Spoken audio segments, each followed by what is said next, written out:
thought she was alone on the prairie, until a silent shadow stepped into the light, and everything she believed about danger and destiny changed forever. What she doesn't know is that this single moment will decide the fate of families, tribes, and her own heart. Thank you so much for watching and for all your comments. Let me know at the end if you like the story, and where you're watching from and why you're following this. The Texas prairie stretched endlessly beneath the scorching afternoon sun of 1867, its golden grasses swaying like ocean waves in the persistent wind. Sarah Coleman knelt among the wildflowers that dotted the landscape near her family's modest homestead, her fingers carefully selecting the brightest blooms for her mother's table. At 22 years old, Sarah possessed a natural beauty that seemed to belong to this untamed land. Her auburn hair caught fire in the sunlight, and her green eyes held the determination of someone who had learned to survive in harsh frontier territory. The Coleman family had settled here 3 years ago, drawn by the promise of land and opportunity after the war had torn the nation apart. Her father, Thomas Coleman, worked tirelessly to cultivate their small farm, while her mother, Margaret, did her best to create a semblance of civilization in this wild corner of Texas. Sarah had 2 younger brothers, Daniel and Matthew, who helped with the livestock and dreamed of adventure beyond their small plot of land. As Sarah gathered the delicate purple flowers that grew near a cluster of rocks, she hummed a melody her mother had taught her as a child. The sound carried across the open plain, mingling with the whisper of wind through grass and the distant call of a hawk circling overhead. She was so absorbed in her task that she didn't notice the shadow that fell across her path until it was too late. Sarah looked up and gasped, her basket of flowers tumbling from her hands. Before her stood a man unlike any she had ever seen, tall and powerfully built, with bronze skin that gleamed in the sunlight and long black hair that moved with the wind. He wore traditional Comanche clothing decorated with intricate beadwork, and his dark eyes studied her with an intensity that made her heart race with equal parts fear and something she couldn't quite name. For a long moment, neither of them moved. Sarah's mind raced with every terrible story she had heard about Comanche raids, about settlers taken or killed, about the ongoing conflicts that plagued the frontier. She should run, she knew, but her legs refused to obey. Instead, she remained frozen, caught in the gaze of this stranger who had appeared as if summoned from the very earth itself. The man spoke first, his voice deep and measured, speaking English with an accent that marked him as someone who had learned the language through trade and necessity. "You are far from your home, flower woman." Sarah swallowed hard, finding her voice with difficulty. "This is my land, my family's land." A slight smile touched his lips, though his eyes remained serious. "The land belongs to no one. The land simply is. We walk upon it, we live upon it, but we do not own it as you white settlers claim to do." "Who are you?"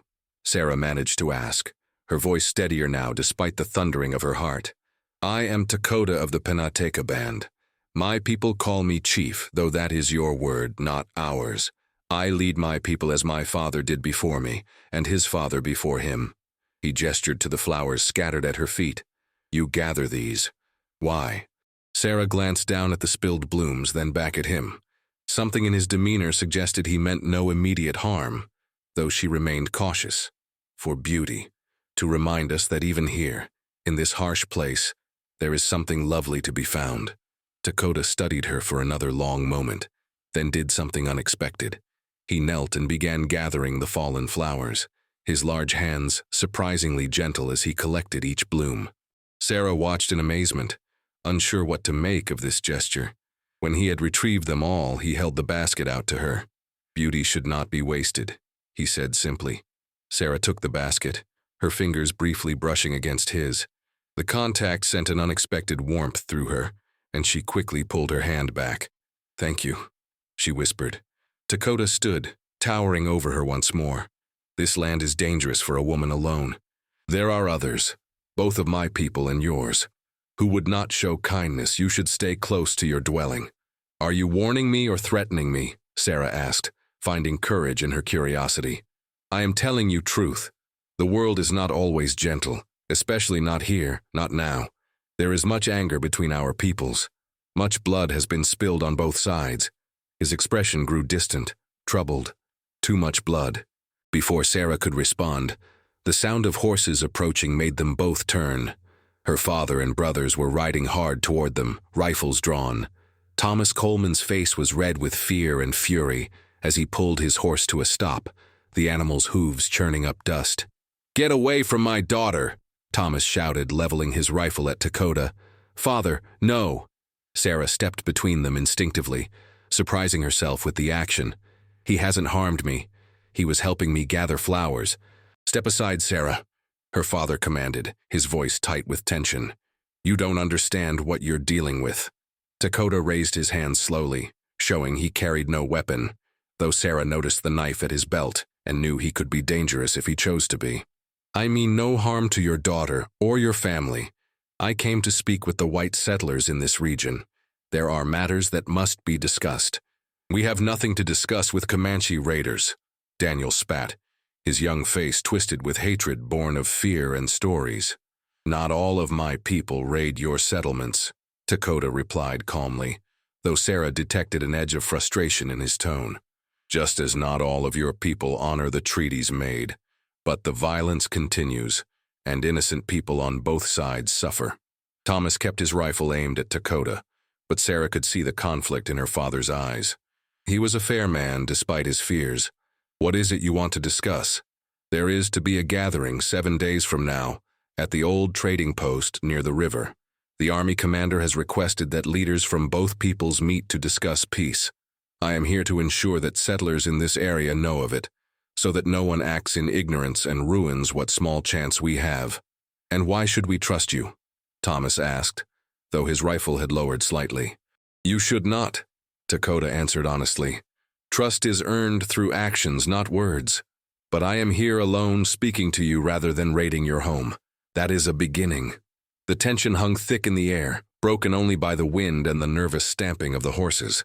Finally, Thomas lowered his rifle completely, though he didn't put it away. "We'll discuss it.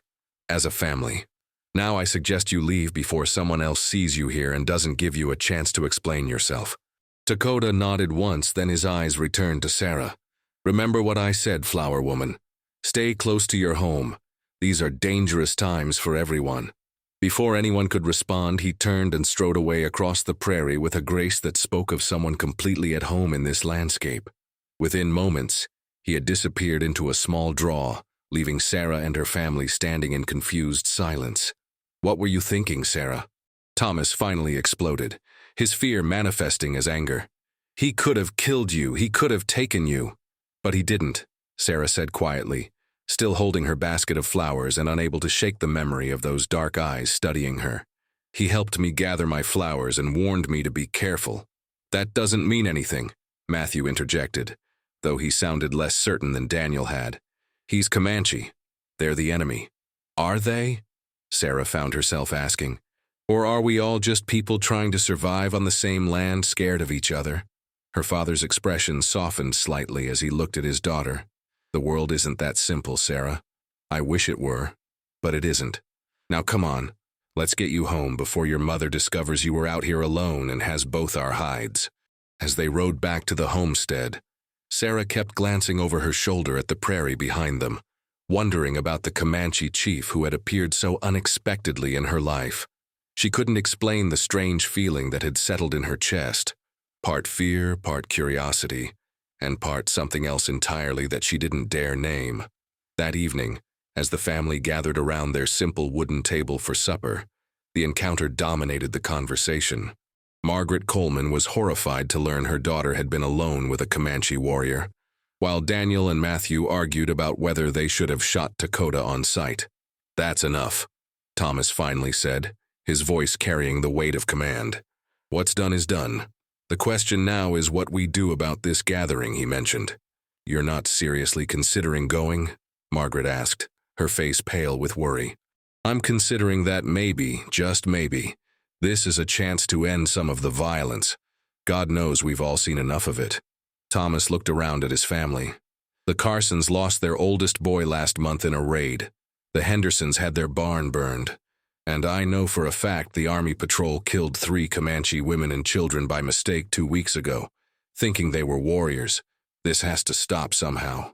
Sarah listened quietly, her food forgotten. She thought about Dakota's words, about the weariness she had seen in his eyes when he spoke of blood spilled on both sides. He hadn't seemed like a savage or a monster. He had seemed like a man carrying the weight of his people's survival on his shoulders. "I met him," Sarah said suddenly, and everyone turned to look at her. "I actually looked into his eyes and spoke with him, and I don't think he wants this violence any more than we do." "Sarah," her mother began, "I know it sounds naive. I know you all think I'm being foolish, but there was something in the way he spoke, in what he said.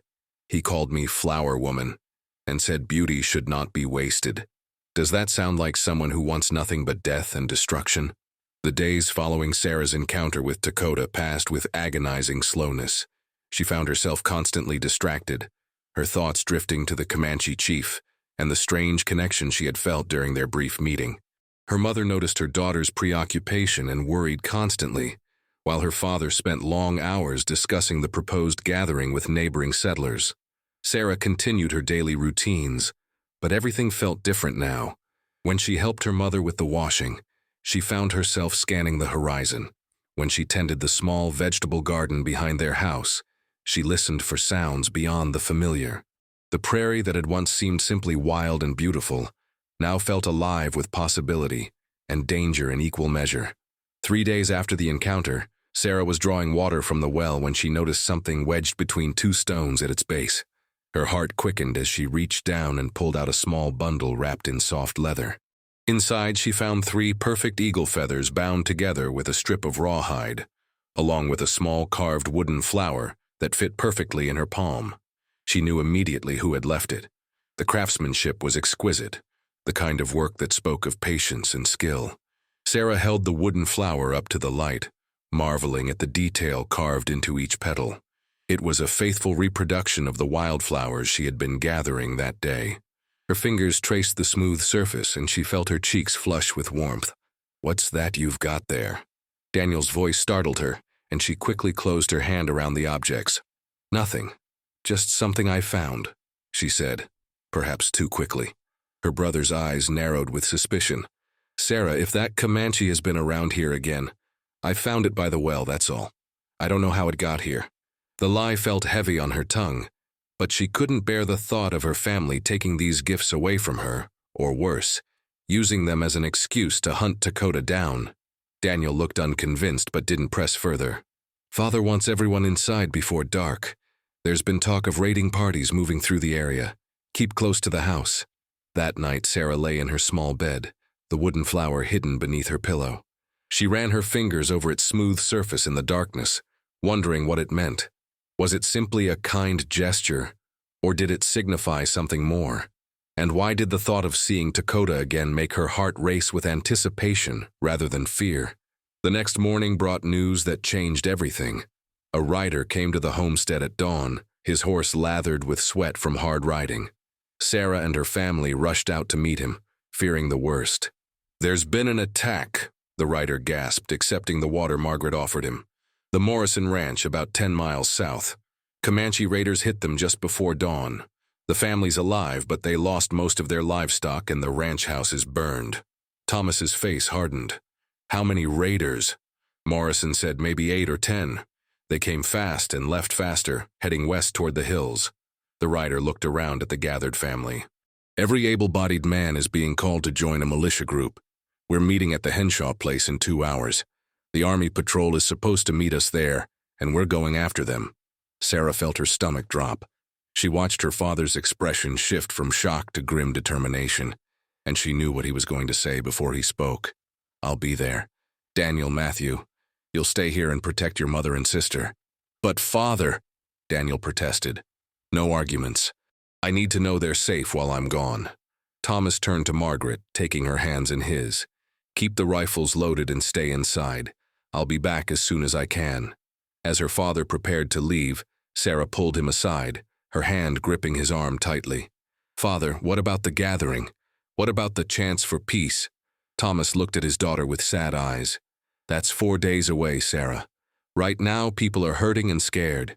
I have to do this, to protect our neighbors and our home. But I promise you, if I get back in time, I'll still consider going to that gathering." And what if the raid wasn't done by Dakota's people? Sarah pressed. What if there are different Comanche bands and you're hunting the wrong ones? What if you destroy any chance of peace before it even begins? Her father paused, clearly troubled by her words. I don't have answers, Sarah. All I know is that I have to try to help. That's what neighbors do on the frontier. We stand together. Sarah watched him ride away with a heavy heart, fear gnawing at her insides. She thought of Dakota, of his words about blood being spilled on both sides, about innocent people suffering. What if her father's militia encountered Dakota's band? What if violence erupted when it could have been prevented? The day passed with excruciating slowness. Margaret tried to keep busy with household tasks, but her worry was evident in every movement. Daniel and Matthew took turns keeping watch from the roof of the house, their rifles always within reach. Sarah found herself unable to focus on anything, her mind spinning with terrible possibilities. As evening approached, Sarah made a decision that she knew was dangerous and probably foolish, but felt necessary nonetheless. She waited until her mother was occupied with preparing supper, and her brothers were both on the far side of the property checking the livestock. Then she slipped out of the house, moving quickly and quietly toward the prairie. She headed toward the place where she had first encountered Dakota, her heart pounding with a mixture of fear and determination. The setting sun painted the grasslands in shades of gold and amber, and shadows grew long across the undulating terrain. She knew she should be terrified out here alone, but instead she felt driven by a purpose she couldn't fully explain. You did not heed my warning, flower woman. The voice came from behind her, and Sarah spun around to find Dakota standing there, his presence as sudden and silent as before. In the fading light he seemed almost otherworldly, a figure perfectly suited to this wild landscape. I had to find you, Sarah said breathlessly. There's been a raid. The Morrison Ranch was attacked this morning, and now my father has gone with a militia to hunt down those responsible. They're meeting with an army patrol and they will hunt any Comanche they find, whether they were involved in the raid or not, Dakota finished, his expression grave. This is what I feared. The cycle continues. Violence begets violence, and innocent people on both sides pay the price. Was it your people? Your band? Sarah asked directly.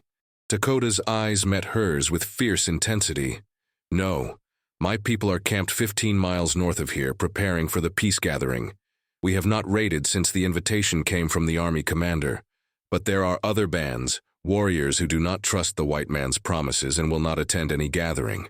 They strike out of anger and desperation, because their hunting grounds grow smaller every year, because their children go hungry, because they have seen too many broken treaties.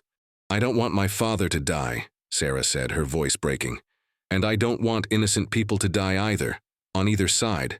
There has to be a way to stop this. Dakota stepped closer, and Sarah could see the conflict playing across his features. Why do you care, flower woman? Why do you risk coming out here alone to find me? Your people and mine have been enemies for longer than you have been alive. Because I looked into your eyes and I saw someone who wants the same thing I want. Peace, safety, a chance to live without constant fear. Sarah's voice grew stronger as she spoke. And because someone has to try to break this cycle. If we all just keep hating and killing each other, when does it end? For a long moment, Dakota studied her face, and Sarah felt that same strange connection she had experienced during their first meeting, a sense that despite all the differences between them, something fundamental and true existed in this space they shared.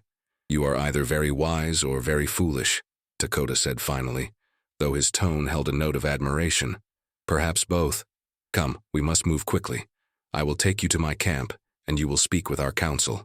If your words can convince them, perhaps we can send riders to intercept your father's militia before blood is shed unnecessarily.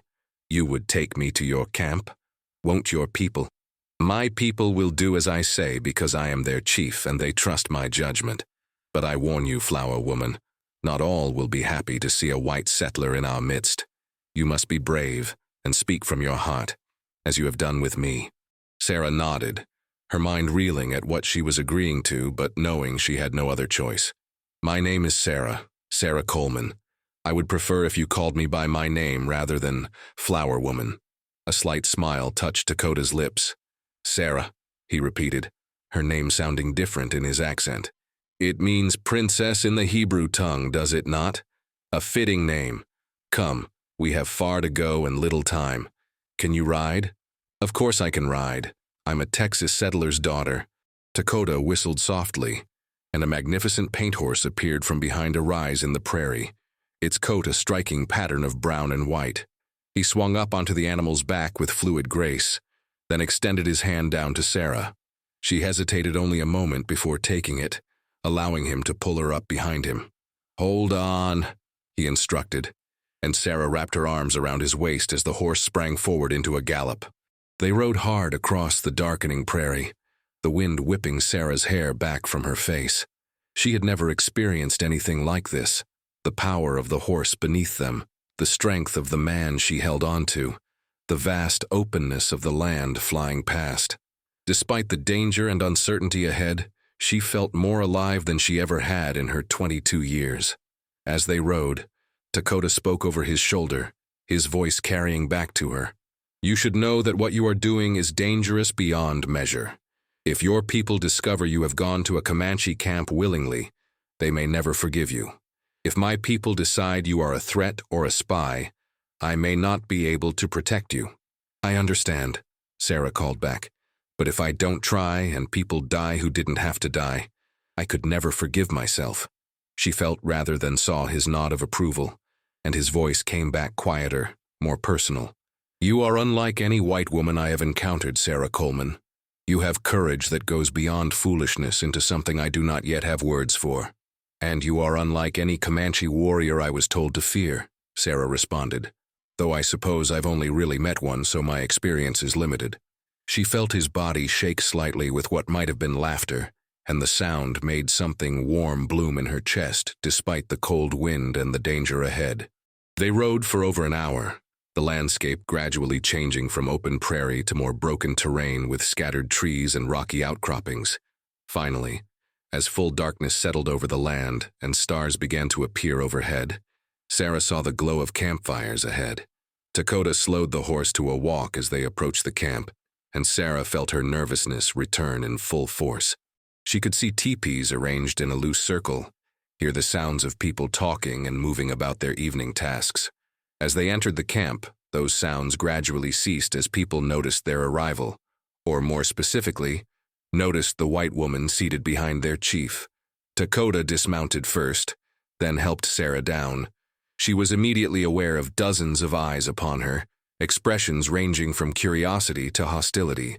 She stood straight, refusing to show the fear that threatened to overwhelm her, keeping her eyes forward and her chin raised. An older man approached, his face deeply lined with age and experience. He spoke rapidly in the Comanche language, his tone sharp with questions and possibly anger. Dakota responded calmly, gesturing to Sarah several times during his explanation. The older man's eyes never left Sarah as Dakota spoke, his weathered face unreadable in the flickering firelight. Finally, he turned to Sarah and spoke in heavily accented English. "I am Nahiosi, elder of this band and advisor to our chief. Dakota says you come with warning of a militia hunting our people. Why would a white woman risk herself to warn us?" Sarah took a deep breath, aware that every word she spoke now could mean the difference between peace and bloodshed. "Because the militia hunting you is hunting the wrong people. The raid on the Morrison Ranch this morning was not done by your band, but innocent Comanche will die if they encounter my father and the other settlers, and innocent settlers will die too, leaving more widows and orphans on both sides. This has to stop somewhere, and maybe it can stop here tonight if we act quickly." Nahiosi translated her words for the gathered crowd, and Sarah heard murmurs rippling through the assembled people. She saw women holding children close, young warriors with hands on their weapons, elders watching her with ancient, calculating eyes. A young warrior stepped forward, his face twisted with anger. "Why should we trust her words? The white man speaks with a forked tongue. They promise peace while they steal our lands and slaughter our buffalo. This could be a trick to make us vulnerable." Dakota moved slightly, positioning himself between Sarah and the angry warrior. "Kahana speaks from pain. His brother was killed by settlers 3 months ago, but I have observed this woman, and I believe she speaks truth.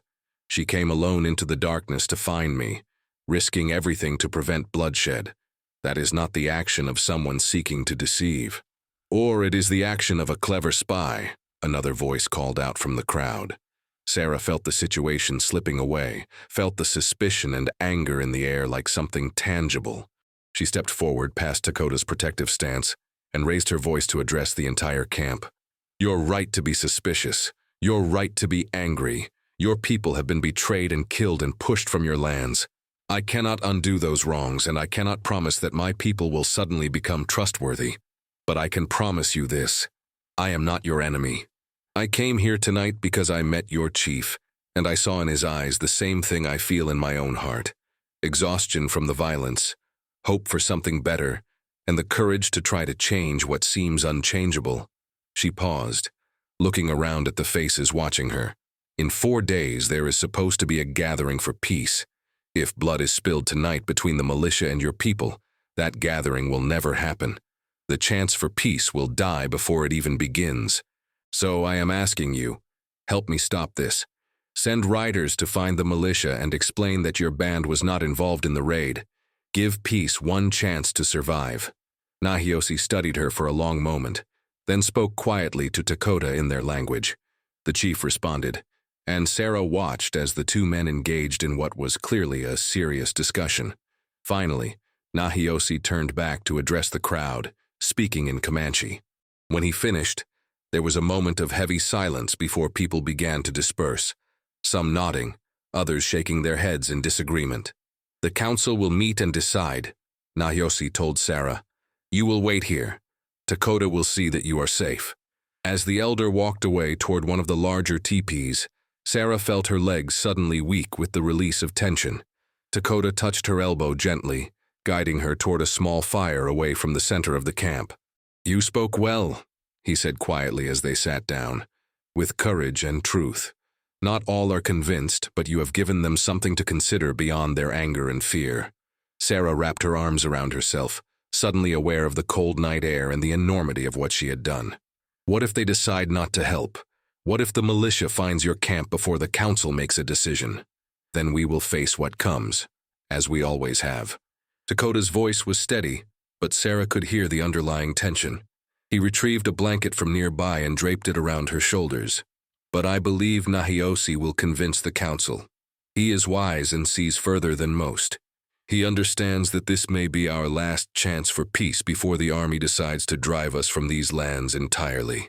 They sat in silence for a moment, watching the flames dance and spark.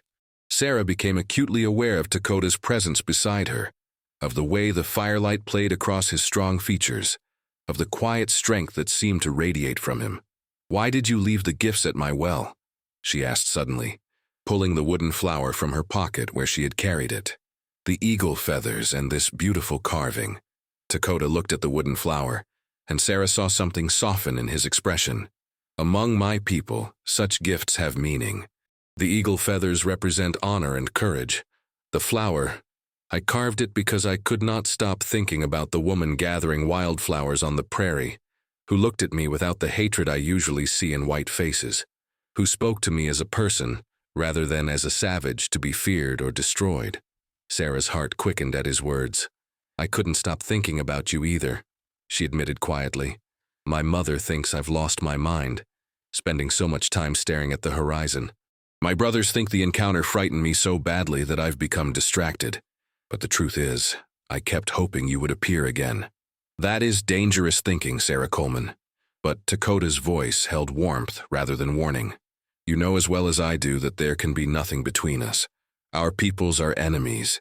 Any connection between a Comanche chief and a white settler's daughter would be seen as betrayal on both sides. I know, Sarah whispered. But knowing something is impossible doesn't always stop the heart from wanting it. Before Dakota could respond, Nahiosi emerged from the council teepee and approached them. His expression was grave, but not unkind as he looked at Sarah. The council has decided. We will send 3 of our fastest riders to intercept the militia. They will carry a white flag and offer to take representatives from the militia to our camp, where they can see for themselves that we were not involved in the raid. It is dangerous for our warriors to approach armed white men, but the risk must be taken if there is to be any hope for peace. Sarah stood quickly, her face flooding with relief and gratitude. Thank you. Thank you so much. You won't regret this decision. I hope you are right, young woman. But understand, if this goes wrong, if our riders are shot down or if treachery results from your words, the consequences will be severe. Trust, once broken, is nearly impossible to rebuild. I understand, Sarah said solemnly, and I will do everything in my power to ensure my people honor this gesture. Nahiosi nodded, then turned to Dakota. You will take her back to her home before dawn. We cannot have her people discovering she was here, or they will never trust our intentions. This must appear to be our initiative alone.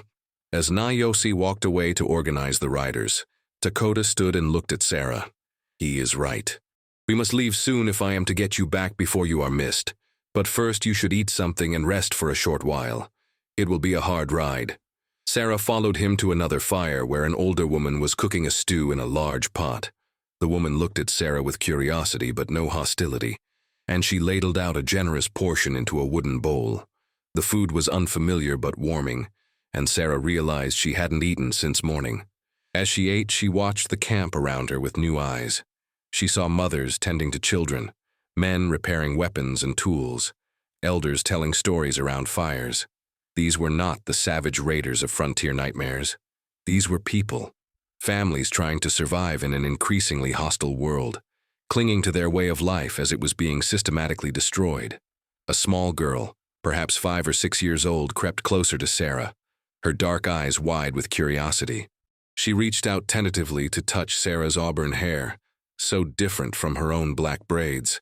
Sarah smiled and lowered her head so the child could feel the strange texture. The girl giggled and ran back to her mother, who watched the interaction with a complicated expression that held both wariness and something that might have been hope. That is Kohana's daughter, Dakota said quietly. Her uncle, the brother Kohana spoke of, was killed while hunting, shot by settlers who thought any Comanche was fair game. The child has known nothing but fear and loss in her short life, and yet she still has the courage to approach a stranger, to see past the differences to simple curiosity. Sarah felt tears prick her eyes. How do we fix this? How do we overcome so much pain and mistrust? I do not know if we can, Dakota admitted. But perhaps we start small, with one gesture of faith, one act of courage, one moment of choosing peace over violence, like what you did tonight, coming here alone, like what our council has chosen to do, sending riders to your people despite the danger. Hours passed as they waited for word from the riders. Sarah found herself telling Dakota about her life, growing up in Virginia before the war, her father's decision to move west for a fresh start, the challenges of frontier living, her dreams of one day seeing the ocean she had read about in books. In turn, Dakota spoke of his upbringing, learning the ways of his people from his father, the responsibility of leadership that had fallen to him when his father died 2 years ago, the impossible task of trying to protect his people while watching their world shrink around them. Do you ever wish you could just leave all of this behind? Sarah asked. Find some place where none of the conflict and violence could touch you? Dakota smiled sadly. Every day. But I cannot abandon my people, just as you could not abandon your family. We are bound by love and duty to the lives we were born into. That is both our strength and our burden. As the night deepened, Sarah felt herself growing drowsy, despite the tension of waiting. Dakota noticed and gestured to a pile of furs near the fire. Rest for a while. I will wake you when it is time to leave. Sarah wanted to protest, but exhaustion overwhelmed her. She lay down on the soft furs, pulling the blanket around her, and within moments was asleep. She dreamed of flowers growing across an endless prairie, of 2 figures walking side by side beneath a vast sky, of a world where love was not constrained by the accidents of birth and circumstance. She woke to Dakota's gentle touch on her shoulder. Sarah, the riders have returned. Come quickly. Sarah scrambled to her feet and followed him to where 3 warriors stood with their horses, speaking rapidly to Nahiosi and the council. As she approached, one of the riders turned to her and spoke in broken English. We found militia camp. They not attack first. We carry white flag, speak peaceful. The leader, older man with angry eyes and gray in beard. My father, Sarah breathed. Yes, maybe. He not trust at first, but we explain. We offer to bring him and 2 others to our camp at dawn, to see truth. He agree, but he say if trick, he will kill us all. The warrior's expression was grim. It is dangerous agreement, but it is chance. Dakota turned to Sarah, his expression serious in the pre-dawn darkness. I must get you home immediately. Your father and the others will arrive here within 2 hours, and you cannot be present when they come. If he discovers you were here, it will undermine everything we are trying to accomplish. He will think you conspired with us, and the trust we are building will shatter. Sarah nodded, understanding the necessity even as her heart rebelled against leaving before seeing this through.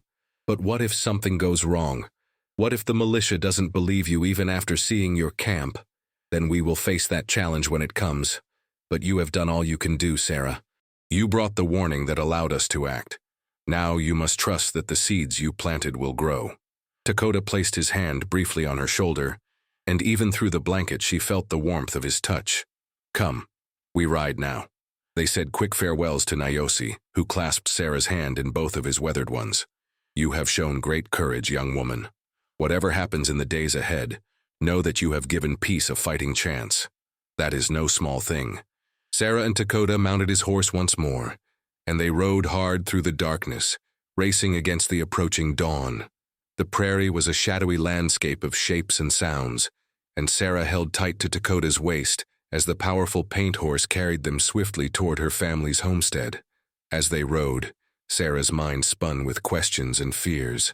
What would her father think when he saw the Comanche camp and realized they truly had not been involved in the Morrison raid?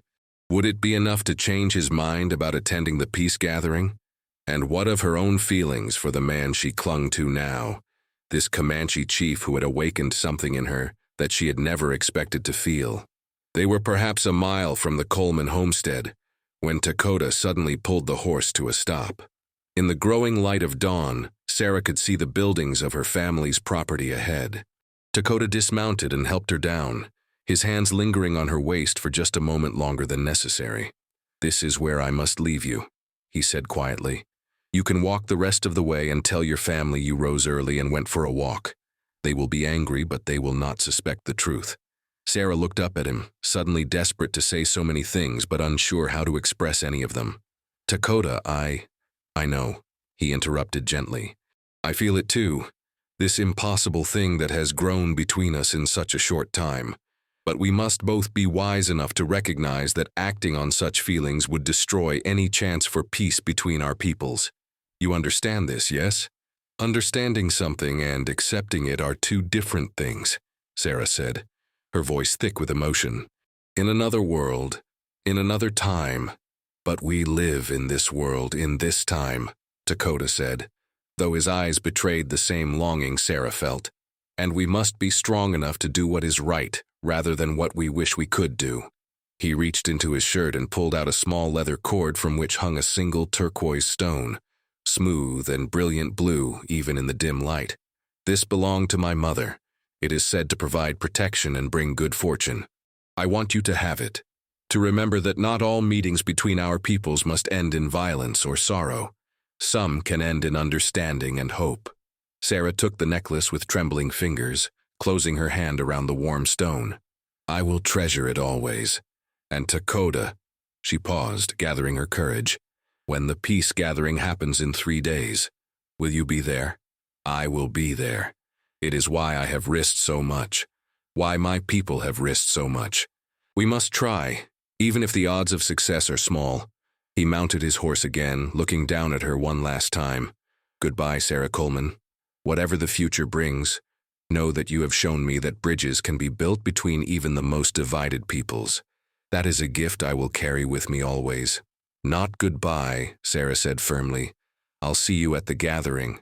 My father will attend. I'll make certain of it. And when this peace is achieved, maybe then. Do not speak of maybes, Sarah. They will only bring you pain. Focus on the peace we both pray will come. With that, Dakota turned his horse and rode away, quickly disappearing into the landscape as the sun began to paint the eastern sky with shades of pink and gold.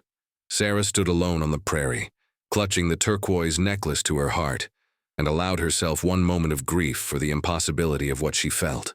Then she straightened her shoulders, slipped the necklace beneath her dress where it would remain hidden, and walked toward her home. Her mother was already awake, frantically pacing in the front room when Sarah opened the door. Margaret's face went from fear to fury in an instant. "Sarah Elizabeth Coleman, where on earth have you been? I was about to wake your brothers to search for you. I couldn't sleep, so I went for a walk. I needed to clear my head and think." And the lies came more easily than Sarah had expected, smoothed by necessity and the greater truth she was protecting. A walk? Before dawn? In the darkness? Have you completely lost your senses? Margaret grabbed her daughter by the shoulders. "Your father is out there somewhere, possibly in danger, and you're wandering around where anything could happen to you. I'm sorry, Mother. I've been so worried about Father, and I couldn't stay cooped up in here anymore." Sarah embraced her mother, feeling guilty for the deception, but knowing it was necessary. "Has there been any word?" "Nothing. Daniel rode to the Henshaw place an hour ago to see if there was news, but he hasn't returned yet." Margaret pulled back, studying her daughter's face. "There's something different about you. Something I can't quite name. Are you sure you're all right?" "I'm fine, Mother. Just tired and worried like you." Sarah moved toward the kitchen. "Let me make us some coffee. It's going to be a long morning." They had just finished their first cups when the sound of approaching horses brought them both to the window. Sarah's heart leaped as she saw her father riding up with Daniel and Matthew, all three men looking exhausted but unharmed. She rushed outside with her mother, relief flooding through her.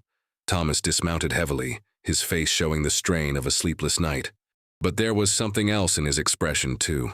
Something that looked like cautious hope. He embraced Margaret first, then pulled Sarah into a tight hug. "Thank God you're safe," Sarah whispered against his chest. "I've been so worried." "We're all safe, thanks to some surprising events." Thomas released her and looked at his family gathered around him. "Let's go inside. I have much to tell you, and most of it you won't believe." Once they were all seated around the kitchen table with fresh coffee, Thomas began his account. "We were tracking what we thought were the raiding party's movements when, around midnight, 3 Comanche warriors approached our camp under a white flag. I nearly shot them on sight, but something made me hold my fire. Maybe the fact that they were making themselves vulnerable by approaching us that way." Sarah forced herself to remain still, to show only the appropriate amount of surprise and interest, though her heart was pounding. "They told us, in broken English, that their band was not responsible for the Morrison raid. They claimed there was another group, renegade warriors who don't follow the main chiefs who have been conducting raids, and they offered to take me and 2 others to their camp at dawn to prove their innocence." Thomas shook his head in wonder. "I didn't trust it, thought it might be a trap. But Captain Morrison, whose ranch was hit, he said we should at least investigate before assuming all Comanche are guilty." "So you went to their camp?" Margaret asked, her face pale. "We did, and I'll be damned if they weren't telling the truth. We rode into their camp just as the sun was rising, and what we found was not a war party preparing for raids. It was families, women, children, elders. They had clearly been settled there for days, not riding out on raids. And their chief, a young man named Dakota, he spoke to us with more honesty and dignity than many white men I've known." Sarah's breath caught at the sound of his name from her father's lips, but she remained silent, letting him continue. "Dakota explained that his band has been trying to honor the peace, preparing for the gathering that's supposed to happen in 2 days. He said there are other Comanche who refuse to stop fighting, who see any peace with settlers as betrayal. He can't control what those warriors do any more than I can control every settler who might decide to shoot a Comanche on sight." Thomas looked around at his family. The man made sense, and more than that, he showed genuine sorrow over the violence on both sides. He told us about Comanche children who have been killed by soldiers, about hunting grounds that have been destroyed, about treaties that were broken. And you know what? He was right about most of it. "Thomas," Margaret began, concern in her voice. "I know, Margaret. I know it's complicated, and I know there's been wrong on both sides. But standing in that camp, seeing those families who are just trying to survive like we are, it changed something in me."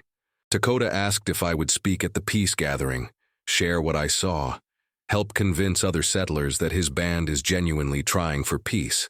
And I agreed. Sarah felt tears prick her eyes, overwhelmed by relief and gratitude and a dozen other emotions she couldn't name. Her father was going to the gathering. The peace process would continue. Everything she and Dakota had risked might actually lead to something real.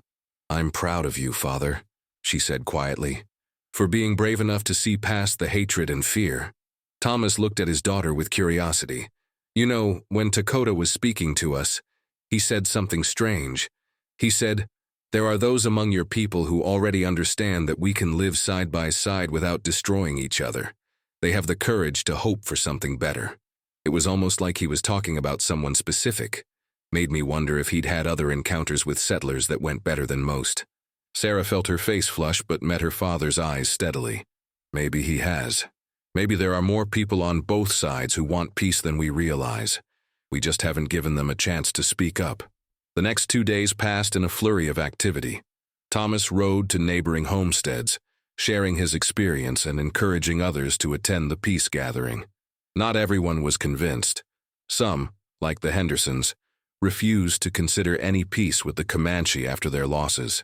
But others, weary of the constant violence and afraid for their families' futures, agreed to at least listen to what the Comanche leaders had to say. Sarah helped her mother prepare food for the gathering, as each family was asked to bring supplies for a shared meal, a gesture of goodwill and community. As she kneaded bread dough and packed provisions, Sarah's thoughts constantly drifted to Dakota.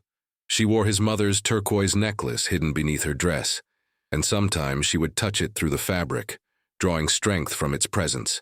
Finally, the morning of the gathering arrived. The Coleman family loaded their wagon with supplies and joined the stream of settlers heading toward the old trading post by the river. It was a natural gathering place, one of the few locations where Comanche and settlers had historically met for trade rather than conflict. As they approached, Sarah saw that a large area had been cleared and arranged with logs for seating. On one side, settler families were arriving in wagons and on horseback. On the other side, Comanche bands were gathering, their teepees visible in the distance. In the middle stood several army officers in uniform, including a tall man with silver hair, who Sarah assumed was the commanding officer who had called for this gathering. Her eyes scanned the Comanche gathering, and her heart skipped when she spotted Dakota standing with Nahiosi and several other men who were clearly leaders of different bands. He was dressed in his finest clothing, his bearing proud and dignified. As if sensing her gaze, he looked up, and for just a moment their eyes met across the divide. Sarah saw the flicker of warmth in his expression before he returned his attention to the men around him. The gathering began with the Army Commander, Colonel Harrison, addressing both groups. "I've called you all here today because I'm tired of writing letters to families informing them their sons and husbands have been killed. I'm tired of seeing farms burned and people displaced.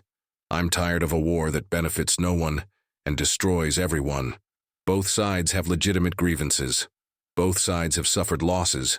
But if we continue down this path, there will be nothing left but ashes and graves." He gestured to the Comanche leaders. "These chiefs have agreed to speak honestly about what their people need to survive, and I've asked several settlers to share their experiences and concerns. What I'm asking from all of you is simple. Listen. Truly listen. Not just to plan your arguments, but to understand. And then let's see if we can find a way forward that doesn't require anyone else to die." One by one, leaders from both sides stood to speak. Dakota was among them, and when he rose, Sarah felt her breath catch. He spoke in English so all could understand, his voice carrying clearly across the gathered crowd. "My name is Dakota. I am chief of the Penateka band, as my father was before me. I speak to you today not as your enemy, but as a man who is tired of war. My people have lived on these lands for generations beyond counting. The buffalo sustained us, the rivers gave us water, the prairie gave us life. Now the buffalo are being slaughtered by the thousands, not for food but for sport and profit. The lands where we hunted are fenced and claimed. We are told to move again and again, pushed into smaller and smaller territories." He paused, looking around at the faces watching him. Some hostile, some curious, some sympathetic. "I do not tell you this to make excuses for raids on your settlements. I tell you this so you understand that when people are desperate, when they see their children going hungry, and their way of life disappearing, They sometimes make desperate choices, just as I am sure some of you have made desperate choices to protect your families. Dakota's eyes found Sarah's in the crowd, held for just a heartbeat longer than was perhaps wise, then moved on. But desperation does not have to be our only choice. We can choose to try something different. We can choose to establish boundaries that both peoples respect. We can choose to trade rather than raid. We can choose to see each other as human beings with families and hopes and fears, rather than as faceless enemies to be destroyed. He turned to Colonel Harrison. I cannot speak for all Comanche. There are warriors who will never accept peace, just as there are settlers who will never stop seeing us as savages to be eliminated. But I can speak for my band, and for several other bands here today. We are willing to honor a peace if it is a real peace, one where we are given land that will not be taken away again, where we can hunt and live according to our ways, where our children can grow up without fear of being shot for being Comanche. When Dakota sat down, there was a long silence. Then Thomas Coleman stood up, and Sarah felt a surge of pride for her father's courage. I'm Thomas Coleman. I'm a farmer. Came out here after the war looking for a fresh start. 3 days ago, I would have shot any Comanche I saw without hesitation, because I believed you were all savages bent on destroying everything settlers tried to build.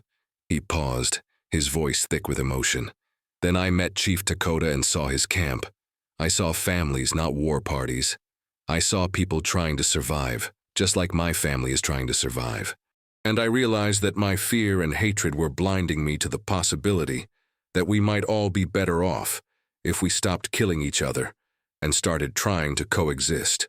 Thomas looked around at his fellow settlers. I'm not saying we should trust blindly or ignore real threats, but I am saying that Chief Dakota and his people have shown good faith by risking themselves to prevent bloodshed.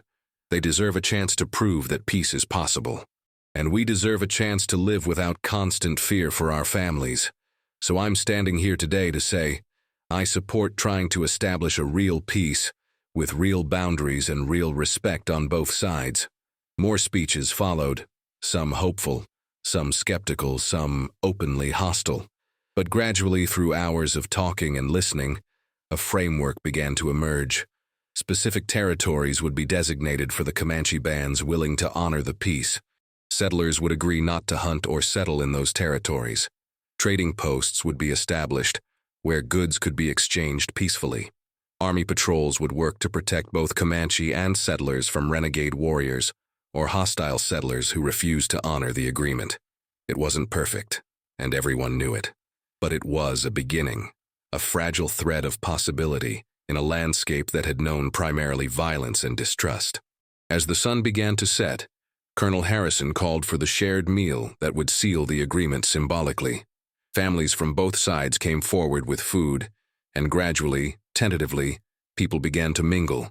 Sarah helped her mother set out bread and preserves, her eyes constantly seeking Dakota in the crowd. She saw him speaking with her father and several other settlers, his bearing calm and diplomatic. Then, as if drawn by the same invisible thread that connected them, he looked up and their eyes met once more. He said something to the men he was speaking with and moved toward her, weaving through the crowd. Miss Coleman, he said formally when he reached her, speaking loud enough for others to hear. I wanted to thank your father for his courage in speaking today. His words carried great weight with his people. Chief Dakota, Sarah replied, matching his formal tone though her heart was racing. My father told me about visiting your camp. He said you showed him that our peoples are not so different as he had believed. Your father is a wise man to be able to change his mind when presented with new truth. Not everyone has that strength. Dakota's eyes held hers, and Sarah saw in them everything he couldn't say aloud. The longing, the regret, the acknowledgement of an impossible connection. I hope that this peace will allow families like yours to build the lives you came here seeking. And I hope it allows families like yours to preserve the ways that have sustained your people for generations. Sarah touched her chest briefly where his mother's necklace lay hidden, a gesture only he would understand. Some bridges, once built, can never be completely torn down, no matter what obstacles exist. Nahiosi appeared at Dakota's elbow, speaking quietly in Comanche. Dakota nodded and turned back to Sarah. I must go. But perhaps in this new world we are trying to build, there will be other gatherings where your people and mine can meet in peace rather than conflict. I would like that very much, Sarah said softly. As Dakota walked away, Sarah's mother appeared beside her. That was the Comanche chief your father spoke of? Yes, mother. That's Dakota. Margaret studied her daughter's face with a mother's intuition. Sarah, be careful. I see something in your eyes when you look at him, and I suspect I see the same thing in his eyes when he looks at you. That path leads only to heartbreak, dear girl. The world is not ready for such bridges, no matter how much we might wish it were. I know, mother. Sarah blinked back tears. But sometimes the heart wants what it wants, regardless of what the world is ready for. The gathering concluded with both sides agreeing to return in 1 month to assess how the peace agreement was holding. As families began to disperse to their respective camps, Sarah stood at the edge of the settler gathering and watched the Comanche prepare to depart. Dakota mounted his paint horse, and for one last moment, he looked back across the distance to where Sarah stood. Even from far away, she felt the weight of that gaze, the silent acknowledgement of what might have been in a different world. Then he raised his hand in farewell, a gesture that could have been for the entire gathering but Sarah knew was meant for her, and rode away into the gathering darkness. Thomas put his arm around his daughter's shoulders. You all right, Sarah? I'm all right, Father. I'm just thinking about how much courage it takes to build peace, and how fragile it is once built. It needs to be tended constantly, protected, nurtured. That's very wise. Thomas looked at her curiously. Sometimes I think you understand things about this situation that the rest of us are only beginning to grasp. Over the following weeks, the peace held better than anyone had dared hope. There were incidents, of course. A few renegade Comanche warriors who refused to honor the agreement. A couple of settlers who shot at Comanche hunters in designated territories. But the framework that had been established provided ways to address these violations without escalating into all-out war. Sarah and her family attended the monthly gatherings faithfully, and each time she and Dakota would exchange brief, formal words that carried layers of unspoken meaning. They were careful never to be alone together, never to give anyone reason to suspect the connection between them. But Sarah cherished those moments, those brief exchanges where she could see in his eyes that he had not forgotten her any more than she had forgotten him. The necklace remained hidden beneath her dress, a constant reminder of what might have been and what had been achieved. Because of their impossible connection, dozens of families on both sides were alive who might otherwise have died. Children were growing up with slightly less fear. That was worth more than any personal happiness.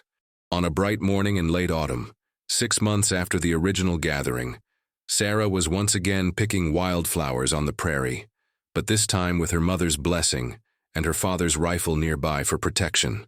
She heard hoofbeats and turned to see Dakota riding toward her slowly, his hands clearly visible and empty of weapons. Sarah's heart leaped, but she remained still, letting him approach. He dismounted a respectful distance away and walked toward her. Sarah, he said, using her name for the first time in months. I should not be here. I risk much by coming, but I needed to see you, to speak with you away from the watching eyes of both our peoples. I've wanted the same thing, Sarah admitted. Every day, every moment, but I know we can't. I know we cannot have what we both wish for. Dakota interrupted gently. The world is not ready, and perhaps it never will be. But I wanted you to know that you changed me, Sarah Coleman. You showed me that peace was possible when I had nearly given up hope. You risked everything to save my people and yours. And whether we can be together or not, I will carry you in my heart for all my days. Tears streamed down Sarah's face. And I will carry you in mine. Every time I touch this necklace your mother wore, I remember that love takes many forms. Sometimes it's about being together, and sometimes it's about sacrificing your own happiness for something greater. They stood there, two people from different worlds, connected by something that transcended the boundaries their societies had drawn. Finally, Dakota took a single step closer, close enough that Sarah could see the gold flecks in his dark eyes. In another life, he began. In another life we would have had everything, Sarah finished. But in this life we have given our people a chance at peace. That is no small gift. Dakota reached out and gently placed his hand over hers. both of them feeling the warmth of the connection one last time. Then he stepped back, mounted his horse, and rode away across the prairie that had brought them together and that would always stand between them. Sarah watched him go, her heart breaking and whole at the same time. She gathered her flowers and walked back toward her family's homestead, toward the life that was hers to live. And though she and Dakota would meet many more times over the years at gatherings and councils, they would remain forever what they had been from the beginning, two souls who had found each other across an impossible divide and had chosen peace over personal happiness, duty over desire, but who had nevertheless loved deeply and truly in the way that was allowed to them. The peace they had helped build would endure, imperfect and constantly tested, but enduring nonetheless. And in the quiet moments, Sarah would touch the turquoise stone at her throat and remember the Comanche chief who had appeared when she was only picking flowers, and how destiny had awakened, not in the way she had dreamed, but in the way that mattered most, through courage, sacrifice, and a love that transcended the boundaries of time and circumstance.